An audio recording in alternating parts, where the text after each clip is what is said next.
छात्रों, आज हम सब काव्य के अंतर्गत पाठ 2 जिसका नाम है पतंग, इस पाठ को पढ़ेंगे और इसका अर्थ जानने का प्रयास करेंगे। लेकिन सबसे पहले इस कविता के रचयिता की बात कर लेते हैं।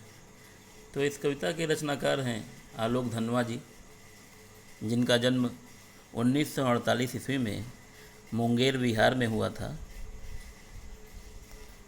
इनकी पहली कविता थी जनता का आदमी, जो सन 1972 ईस्वी में प्रकाशित हुई। इसके बाद भागी हुई लड़कियां, ब्रूनो की बेटियां, इन रचनाओं से इन्हें और प्रसिद्धि प्राप्त हुई। दुनिया रोज बनती है इनका एकमात्र काव्य संग्रह है। दुनिया रोज बनती है, इनका ये काव्य संग्रह है। तो आइए इस पाठ का अध्ययन करते हैं, लेकिन उससे पहले कुछ सम्मानों की बात कर लेते हैं जो इनको प्राप्त हुई। तो राहुल सम्मान, बनारसी प्रसाद भोजपुरी सम्मान, बिहार राष्ट्रभाषा परिषद का साहित्य सम्मान इन्हें प्राप्त हुए। आइए छात्रों, अब कविता को पढ़ते हैं और इसका अर्थ जानने का प्रयत्न करते हैं। तो कविता के बारे में थोड़ा सा जान लें कविता को पढ़ने से पहले। प्रस्तुत कविता में कवि ने बाल सुलभ भावनाओं, उमंगों, उनके जोश आदि का वर्णन इसमें किया है और मौसम परिवर्तन का भी जिक्र किया गया है। आइए पढ़ते हैं कविता को। सबसे तेज बौछारें गईं, भादो गया, सवेरा हुआ।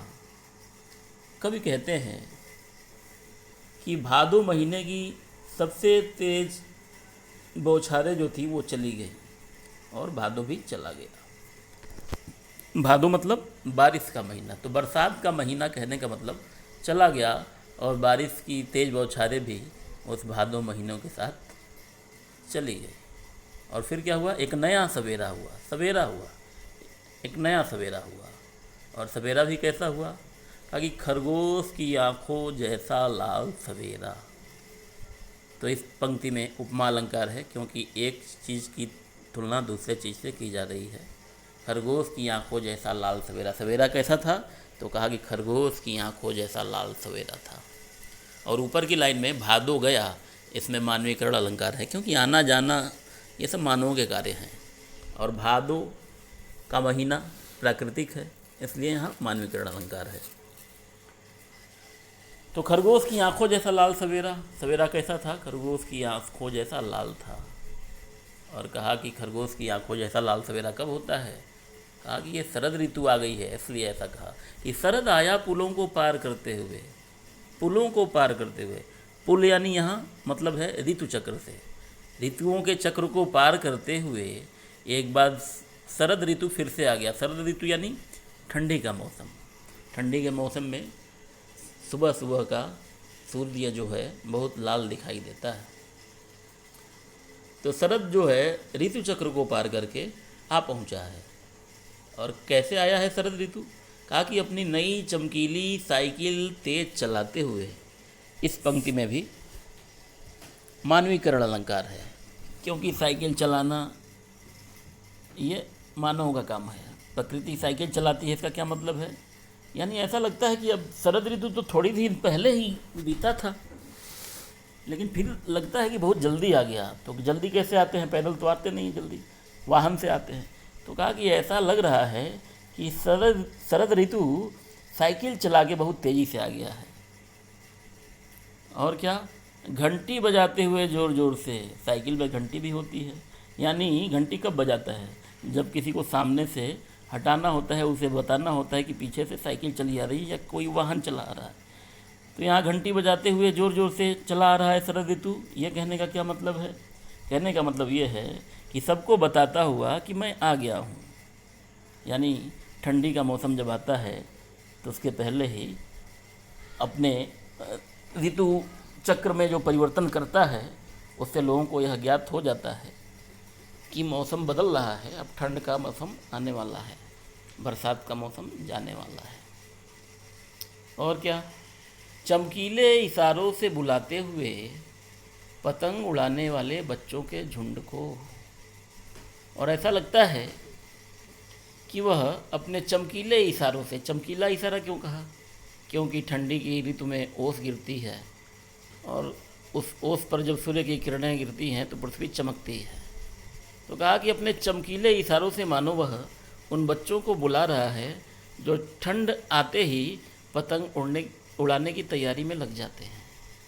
तो ऐसा लगता है कि इस शरद ऋतु अपने चमकीले इशारों से उन बच्चों को बुला रहा है जो पतंग उड़ाने वाले बच्चे हैं, जो इंतज़ार करते रहते हैं कि जब ठंड का मौसम आए तो हम पतंग उड़ाएं। तो ऐसा लगता है शरद ऋतु, ठंडी का मौसम, उन बच्चों को बुला रहा है अपने चमकीले इशारों से। कहा और क्या, तो कहा कि आकाश को इतना मुलायम बनाते हुए कि पतंग ऊपर उठ सके। और कहा कि जब शरद ऋतु आता है, ठंडक का मौसम आता है, तो ऐसा लगता है मानो आकाश नर्म सा हो गया, मुलायम सा हो गया हो। और मुलायम क्यों बनाता है, इसलिए मुलायम बना देता है कि बच्चे इस मौसम में पतंग उड़ा सकें, उनकी पतंग ऊपर जा सके। अगली लाइन देखते हैं कि दुनिया की सबसे हल्की और रंगीन चीज़ उड़ सके, दुनिया का सबसे पतला कागज़ उड़ सके। और क्या कहा, क्यों मुलायम बना देता है आसमान को, इसलिए कि दुनिया की जो सबसे हल्की और सबसे रंगीन चीज़ है पतंग, वह आसमान में उड़ सके, उसकी पतली कमानी उड़ सके, उसका पतला कागज़ उड़ सके, कि शुरू हो सके सीटियों, किलकारियों और तितलियों की इतनी नाजुक दुनिया। और कहा कि इसलिए भी वो आसमान को नरम बना देता है कि बच्चों की सीटियाँ, उनका शोरगुल और तितलियों का उड़ना, ये सब प्रारंभ हो सके। ये एक पैरा समाप्त हो गया। अगले पैरा में पढ़ते हैं कि जन्म से ही वे अपने साथ लाते हैं कपास। कपास जो होता है वो काटन को कहते हैं, सूत। तो जन्म से ही वे अपने साथ लाते हैं कपास, कौन, बच्चे। तो जन्म से कपास लाने का मतलब यहाँ है, कपास कैसा होता है, बहुत कोमल होता है। तो यहाँ कपास का मतलब है बच्चों की कोमल भावनाएं। बच्चे जन्म से ही कोमल भावनाओं वाले होते हैं। और जब पृथ्वी घूमती हुई आती है उनके बेचैन पैरों के पास, जब वो दौड़ते हैं बेसुध, पृथ्वी घूमती हुई आती है उनके बेचैन पैरों के पास, और ऐसा लगता है जब बच्चे पतंग उड़ाते हुए दौड़ते हैं तो ये नहीं लगता कि बच्चे दौड़ रहे हैं, ऐसा लगता है कि धरती ही उनके कदमों के नीचे तेज़ी से आए जा रही है। और क्या, केवल धरती पे ही पतंग तो नहीं उड़ाते बच्चे, छतों से भी उड़ाते हैं और वहाँ भी दौड़ते हैं, और छत कठोर होता है। लेकिन ऐसा लगता है छतों पर जब बच्चों का दौड़ना दिखता है, जब बच्चे दौड़ रहे होते हैं छतों पर, तो ऐसा लगता है कि वो छतों को भी नरम बना चुके हैं, छतें भी उनके पैरों के नीचे आके मुलायम हो गई हैं। और क्या, दिशाओं को मृदंग की तरह बजाते हुए, मृदंग एक वाद्य होता है, बाजा होता है। तो जब वो दौड़ते हैं छतों पे तो ऐसा लगता है कि सारी दिशाएं मृदंग की तरह बज रही हैं, आवाज़ कर रही हैं, क्योंकि वो जब पतंग उड़ाते उड़ाते भागते हैं तो शोर मचाते हैं।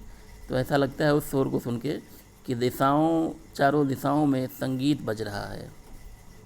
जब वे पेंग भरते हुए चले आते हैं डाल की तरह लचीले वेग से अक्सर। और कहा कि पेंग भरते हुए चले आते हैं डाल की तरह लचीले वेग से अक्सर।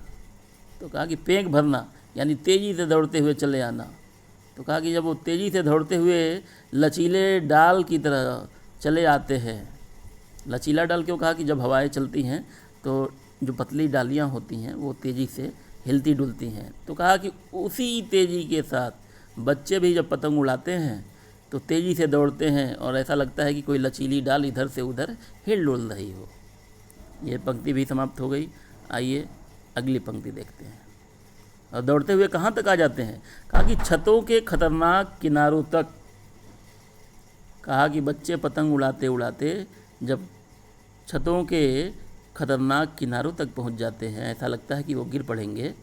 उस समय गिरने से बचाता है उन्हें सिर्फ उनके ही रोमांचित शरीर का संगीत।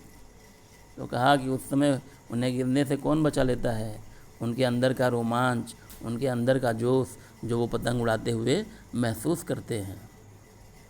पतंगों की धड़कती ऊंचाइयां उन्हें थाम लेती है महज एक धागे के सहारे। और ऐसा लगता है कि जब बच्चे पतंग उड़ा रहे होते हैं तो केवल उनका जोश ही नहीं उन्हें संभाल लेता। कहा कि पतंग को उड़ा रहे होते हैं जिस धागे को पकड़ के, ऐसा लगता है वो धागा भी उन्हें सहारा दे देता है, उन्हें गिरने नहीं देता है। पतंगों के साथ साथ वे भी उड़ रहे हैं अपने रंध्रों के सहारे। और ऐसा लगता है कि बच्चे जब पतंग उड़ा रहे हैं तो केवल पतंग ही नहीं उड़ रही है, बल्कि पतंगों के साथ बच्चों की भावनाएं भी उड़ रही हैं। वो भी अपने भावनाओं के सहारे पतंग की तरह उड़ता हुआ सब महसूस करते हैं। अगली पंक्ति है कि अगर वे कभी गिरते हैं छतों के खतरनाक किनारों से और बच जाते हैं, तब तो और भी निडर होकर सुनहले सूरज के सामने आते हैं। कहा कि कभी कभार ऐसा भी होता है कि बच्चे पतंग उड़ाते उड़ाते छतों के खतरनाक किनारों तक आ जाते हैं और छत से गिर जाते हैं, और गिर के अगर बच जाते हैं तब तो और भी वो निडर हो जाते हैं, उन्हें फिर डर लगता ही नहीं। और फिर अगली सुबह वह उसी जोश, उसी उमंग के साथ पतंग उड़ाते हुए अगली सुबह दिखते हैं। पृथ्वी और भी तेज़ घूमती आती है उनके बेचैन पैरों के पास, और ऐसा लगता है कि अब पहले से भी तेज़ गति से वो दौड़ के पतंग उड़ा रहे हैं। ऐसा लगता है उनका तेज़ दौड़ना कि पृथ्वी मानो उनके बेचैन पैरों के नीचे पहले से भी ज़्यादा तेज़ी से आ रही है। कहने का मतलब ये है कि वो और अधिक जोश, उत्साह, उमंग के साथ पतंग उड़ाने लगते हैं। धन्यवाद। आशा है आपको कविता का भावार्थ समझ में आया होगा।